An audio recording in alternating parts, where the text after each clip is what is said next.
Республика Салон вылын шиптысны туяс. Аршау мультуйвос на Луздор районын ыкмыз туйвишты портысны тылышкежлы джейска чемяс. Тая морчасналы коды ветлы машинан мой куим даджин тонна щекуджик.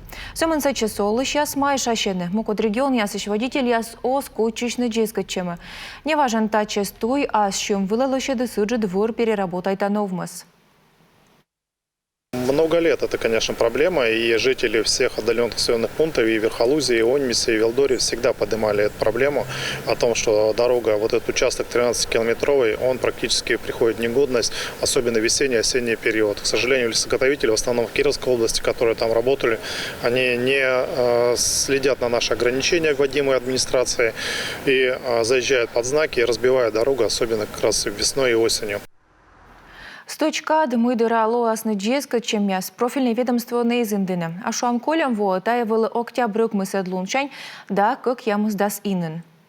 Мы, конечно, стараемся совместно с сотрудниками ГИБДД отслеживать данные ограничения, ставим знаки, наши подрядчики ставят знаки, мы контролируем, но не все соблюдают, да. Есть территории, которые с прилегающих территорий, это Кировский, Пермь, особенно Пермь. Машины оттуда въезжают, соответственно, там у них нет ограничения, у нас ограничения. Они просто едут, нарушают.